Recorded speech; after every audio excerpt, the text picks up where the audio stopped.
Welcome, everyone. Can we give it up one more time for Fintech NerdCon?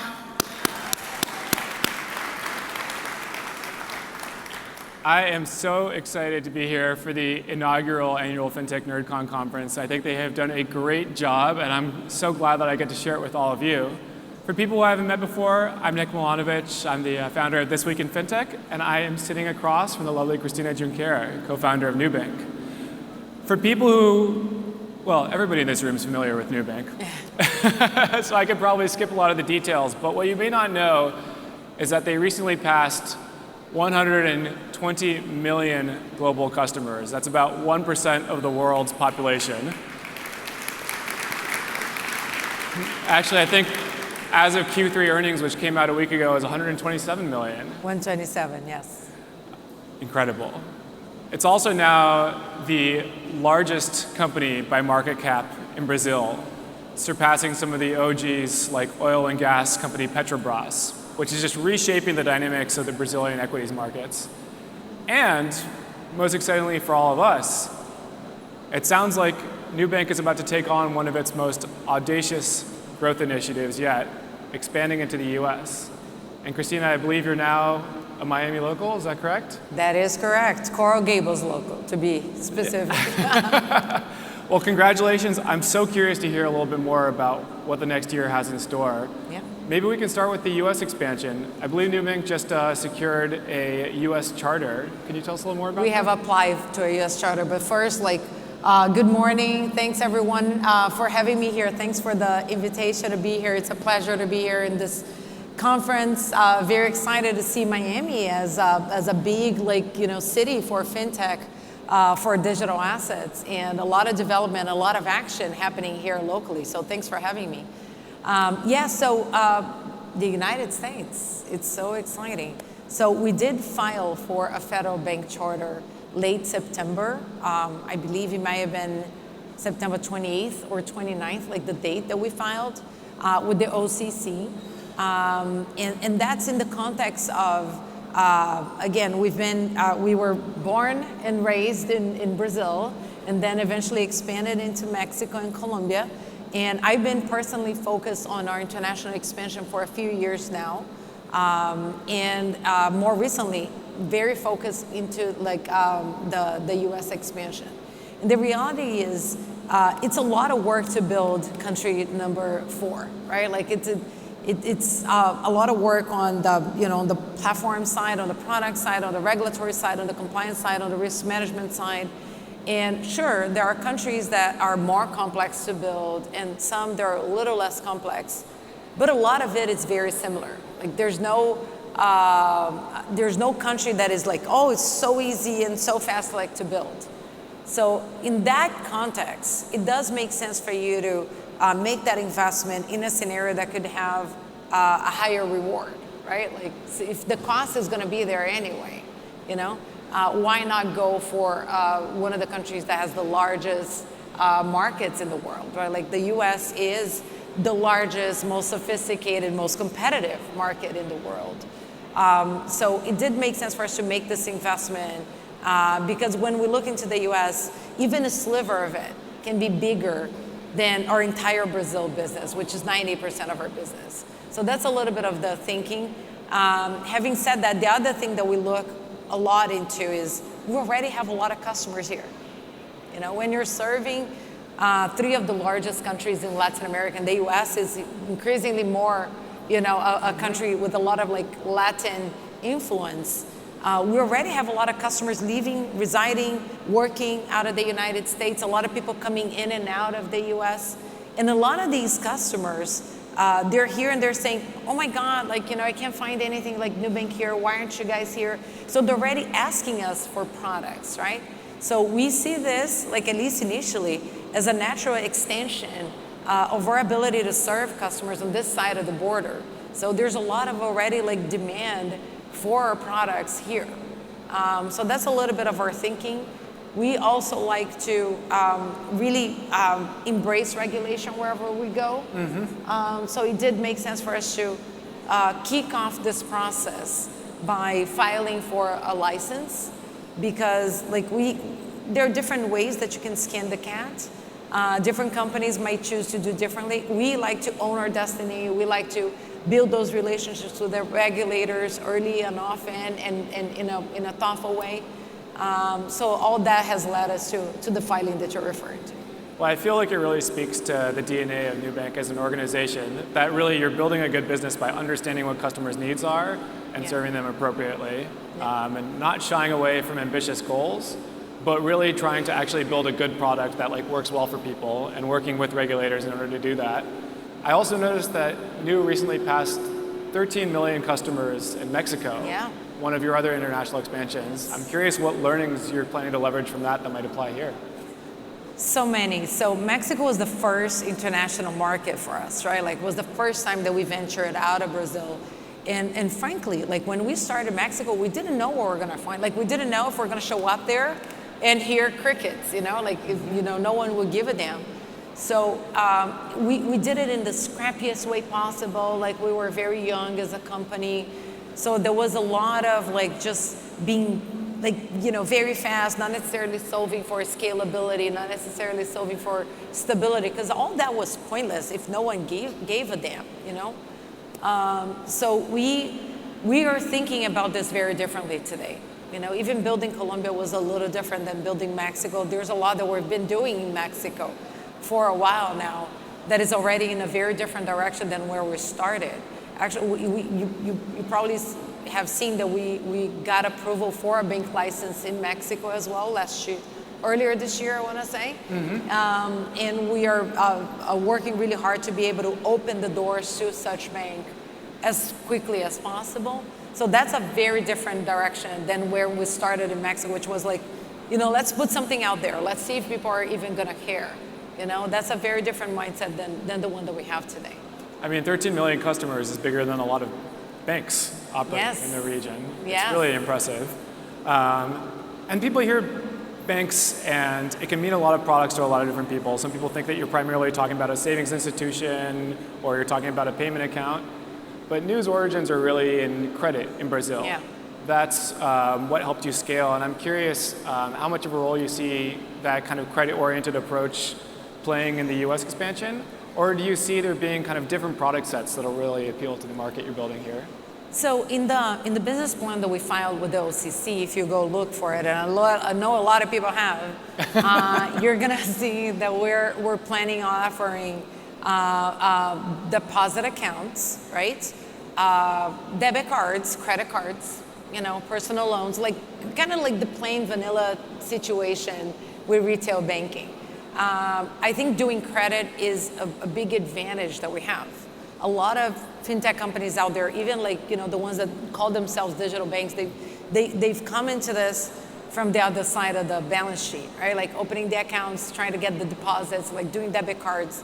And then a few years down the road, they try to do the credit thing. And credit is really hard to do, it's really hard to develop that expertise. It's really hard to train your models. It's really hard to get the data. It's really hard to build the infrastructure to be able to do that. Well, actually, I should say, giving credit is very easy. Getting paid is the trick, so collection is very tricky. So if in our case, we started with the hardest thing, that makes, the business riskier, more capital intensive, more funding intensive. But then once you do that, everything else is easier, So coming into the US, and by the way, the US is the most credit-heavy market in the world. So we really expect this to play to our advantage, right? Coming into here, especially in light of the fact that a lot of our credit expertise that was deployed initially in Brazil and then in Mexico and then in Colombia was built by a team of Nubankers that are former US executives, right? They worked for US institution, mostly Capital One, but we have people from Chase, we have people from other financial institutions that have been working with credit for 10, 15, 20 years or 25 years. So there's a lot of intellectual capital that we've already built in terms of how our models are built or how our credit policies are run, how our credit underwriting is done, how our credit engines are built, that we aim to deploy here as quickly and as efficiently as possible. I feel like there's a couple lessons in there in what you just said for founders, starting with the hardest thing first. There's probably a couple of lending founders in the audience with like deep bags under their eyes who are like, yes, that is the hardest thing to start with. Yeah. And it's interesting, as somebody who's previously built credit card lending in the US, I think a lot of what you're saying applies deeply. It is a tough business to scale, and it kind of speaks to Nubank's tenacity. When I was in college at Stanford, we had an entrepreneurial design course, and they were talking about how in Brazil, they were just starting to be able to actually build personal identity profiles across the country, especially in neighborhoods that were thin file, because people had mobile phones for the first time. And so it feels like what Nu was able to do was really understand the platform shift happening with mobile users and mobile data, and use that to build a better set of products that people never had access to beforehand. Yeah. And it's 2025, so we can't have a conversation without talking about stablecoins, but it looks like there's a similar playbook there where, talking about two platform shifts. One of them is stablecoins, and I know that Nu's been doing a lot of work with USDC. Yeah. And so this also looks like a way to basically just say like, hey, we're a bank, but we're going to continue reinventing how we deliver financial services to our end customers. I'm curious to hear, what's your perspective on the role that you see blockchain and stablecoins playing in Nu's strategy? That's a great question. So just going back to what you were referring, like when Nubank started, there were two shifts that happened, right? Like one was just cloud, there's a reason why a company like ours couldn't have been built a few years before we did, because technology just wasn't there. Like this is what enabled us to start the company with very little money, with everything on the cloud, using a lot of software as a service, being able to leverage a lot of infrastructure that was shared, which wouldn't have been possible otherwise. So this was one. The other one was mobile, right? Like mobile penetration. We were really at that inflection point in Brazil where mobile penetration, mobile internet access was like getting to farther and farther places in the country, reaching people that bank branches could not, So that really enabled us, like being able to get that access, right? Like that reach. And today we have over 60% of the adult population in Brazil. We were very fast to reach having a customer in every single municipality in Brazil, much more than like large incumbent banks that have been there for 100 years, but that didn't have bank branches in all the municipalities, right? So that just illustrates the power of like some of these technology shifts. Now you cut and fast forward to 2025. So you have a few shifts happening. One of them, to your point, is stable coins. Like there's a lot of demand for those assets, for digital assets in general. And it's funny, I was having a conversation earlier this week with regulators about digital assets. And in Brazil, we are already the second largest digital assets player in terms of number of customers. Interesting. And that's with a very limited offer. We don't do any advertising on digital, like on crypto for Brazil, like whatsoever. We are very conservative, like very much by the book in terms as far as regulation, which some of the other players cannot say the same. Some of the people we won't name names. Yeah, I won't. Those shall remain unnamed. So it is remarkable. It's remarkable the amount of interest that people have for that asset class. And 1 out of every 4 new people coming into digital assets are buying stable coins, are buying USDC. So it is a very efficient way for people to have that type of exposure, for people to dollarize their savings, right? And we have built these products, like everything that we do at Nubank, like we aim to do that, but especially in the digital asset space, it can get very complex. So I think it makes it especially important, the work that we do to simplify things, to make our products like very transparent, very simple, very easy to use, very intuitive for people. And that has paid off. Like today, we do have a fairly large base of customers using those assets.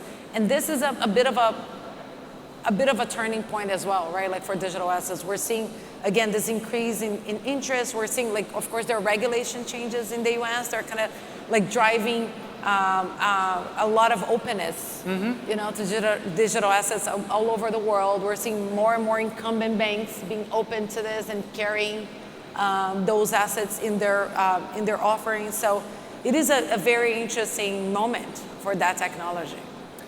And I feel like, especially in the US, we're seeing a lot of conversations with banks, like you said, about stablecoins, and there's a concern like, hey, our wallet's going to replace bank accounts. And New is saying, look, if people want to use primarily wallets, we're going to use wallets. If people are interested in using stablecoins because it makes money faster for them, we're going to use stablecoins. So it's not like you have to have an attachment to a certain product set. It's how can we continue to leverage the most interesting products to build a better experience for customers? Very much so. So the way that we think about this, we've always been really good at abstracting away whatever complexity was there to focus on what is it that the customer needs to accomplish, you know?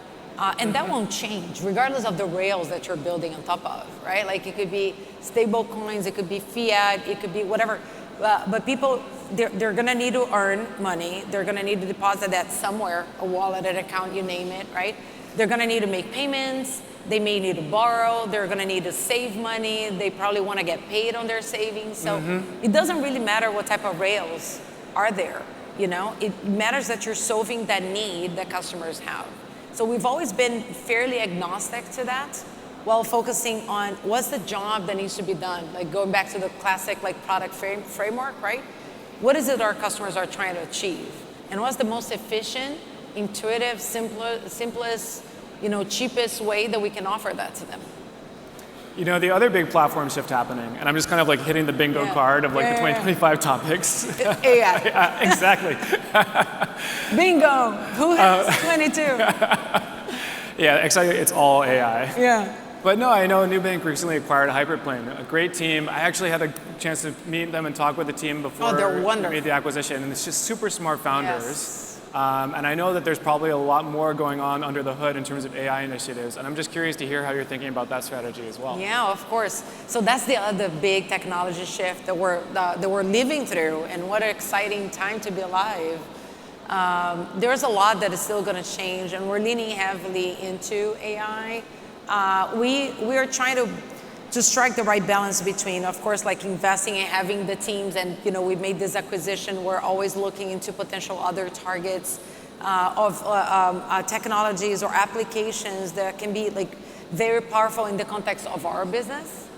We know we're not going to spin up like an R&D department that is going to build the next like natural language model. You know, it's pointless to try to compete in that race. There are much better companies that are better equipped to do that. And we're going to partner with them. And we're great partners to OpenAI, by the way, both on the product side, like on the, you know, if you go to their website, like one of the use cases that they're highlighting is Nubank. But also on the distribution side, you may have seen that we have a big partnership with OpenAI to actually distribute ChatGPT 5 Pro in Brazil to our own customers, which is super exciting. Brazil is actually one of the fastest adoption countries of ChatGPT in the world. So that's exciting. Super interesting. So I think it's finding the right balance between where can AI be really transformational and where do we need to develop our own technology. So take Hyperplane, for instance. Like they were working in credit underwriting applications. That's at the core of what we do, you know? So that's the type of technology that we're gonna lean in very heavily, that we're gonna want to have like internal resources dedicated to it, that we're going to develop technology on large language models. There's a lot of companies out there, they're focusing exclusively on this, that this is their core business, so we're likely much better off partnering with them and being fast adopters of whatever the best technology is out there, you know? So things like applications for customer support, you know, like to improve our processes, for automation. So we're also going to be leaning very heavily on that in that side. So very excited about the potential. There are some applications already hitting customers too. So there are applications for using voice for pics or images that we're like deploying AI technology, and all that comes together and help us have a phenomenal efficiency rates that then is going to flow into a phenomenal ROE. So you quoted our earnings. We just posted 31% ROE on our earnings for Q3, which is like, you know, great. We continue. I mean, for a bank, that's unheard of. It's incredible, right? It's unheard of. And you look at our cost to serve, that's less than $1, you know, which allows us to serve people that were completely at the margin of the financial system because the traditional structures just couldn't afford to service them because of the cost structure. So we believe that this advantage, like this cost advantage, this technology advantage, will play out everywhere in the world. There's no reason why this should be restricted in Latin America. Everywhere in the world, people are going to appreciate us passing through all those savings on cost to serve, on cost of risk, right? Like, because we're able to better underwrite, on cost of funding, on acquisition costs onto customers, and offer them no fees or lower rates or like a much better experience. Like, where in the world will customers say no to that? You see? You know, I have this conversation a lot when I go to Latin America, and I feel like, especially in Silicon Valley, but in the US, there's like a sense that, like, you know, we're at the forefront of tech and other people should be learning from us. But then, you know, you see an example like Nubank, and you see that Brazil was one of the first countries with high mobile penetration, one of the first countries with high mobile digital financial services penetration. Yeah. Now, as you mentioned, one of the fastest growing ChatGPT markets. I'm sure you have a lot of bankers and a lot of neobankers from other countries who are reaching out to you to learn more about New. Do you feel like you have a lot of other kind of geographies that are looking to New to understand how to be able to successfully roll out a banking strategy and a financial inclusion strategy? This is something that always surprises us because, like, coming from Brazil, I'm Brazilian. I was like born and raised in Brazil. It's funny because we've always felt like an underdog, like, you know, compared to international markets. We kind of like always assumed that everything from Brazil sucks, everything from developed markets is better. But it's true, like you compare even to the US, like, you know, we have an instant, like a free instant payment rails that processes hundreds of millions of transactions daily with no latency, like, you know, with maximum speed, with so much efficiency. We have one of the most advanced open finance platforms in the world that should continue to drive efficiency through the financial system. We have very modern regulation that has allowed innovation to flourish in a very responsible way. You know, we are home to some of the most valuable fintechs in the world. So there's a lot that many other countries can learn from. And then I get to the US, I mean, oh my God, I could speak for 90 minutes on how hard it was for me to get an account, a credit card, like it's just madness, you know? Anyway, having said that, it still surprises us because, like, we'll go to Asia, and I'll be in Hong Kong next week, I was telling you guys, and we go to conferences or we talk to investors like in Asia or in the Middle East region or in Europe, and everyone's like, oh my God, tell me about Nubank. Like, everybody knows us. It's so funny because in a way, sure, like as a company, we've done really well, but I think the combination of the progress that we've made as a company and the market that Brazil is, and how it kind of like can show the direction into the future, into what financial services can evolve into for the world, I think makes us like a very interesting use case that a lot of people are studying. So it's funny, like we hear from investors or board members, like they're like all over the world, and people are always asking about Nubank. It's funny, it's interesting. It's interesting because it started off as like more of a last mile product and a thin file product, but it's also scaled into being more of a premium product as well. So now, like 1% of the world, like you don't get there by having like a very narrow product offering. So there really is something that everybody can learn from. I know that we are short on the remainder of time here, but I believe now you have 3 offices in the US, is that right? It's Miami, DC, Palo Alto? Yeah, so, well, we are currently remote first, mostly. So we have over 150 employees in the US and growing. A lot of them are in the DC area because we've hired a lot of like former Capital One executives. Some of them are in New York. We do have a strong presence in the Bay Area because of Hyperplane, also because of a lot of executives that we're able to hire from just Silicon Valley companies. So as we evolve our work model into a hybrid model on the second half of next year, we are explicitly naming the Bay Area, like Palo Alto probably, the DC area and Miami as our 3 like big hubs for talent here. We also have an office in Durham, North Carolina. No kidding. Yes, because of an acquisition that we've made a few years ago of a phenomenal company called Cognitect. Oh my God, so many talented people have come from that company. We're so grateful to have them on board. They were the inventors of Closure and Datomic, which is the database that we use. They're so talented. So that's also a talent hub that we have in the US. But we're likely going to be growing primarily here in Miami. So for those of you that are interested in a career with Nubank, stay tuned for career opportunities here. Yeah, what type of profiles do you see yourself hiring for? And for people in the room who might be interested, where can they find you? Yeah, so, well, you can find me on social media. I'm on Instagram at Junqueira.Cristina. That's my Brazilian profile, I guess.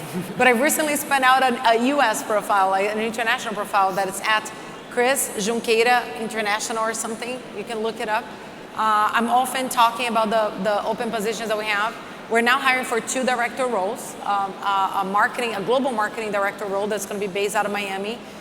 Somebody to work alongside me to take the Nubank brand global, which should be so fun to do.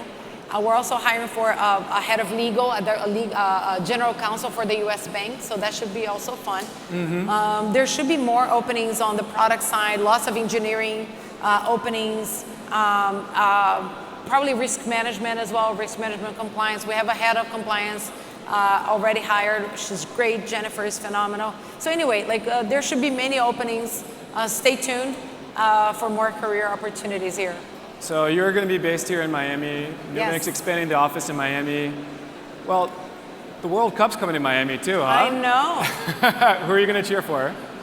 Well, I have to cheer for Brazil, but we are just hoping to be able to put together a very interesting experience for customers from Brazil, Mexico, and Colombia that might be here in the region.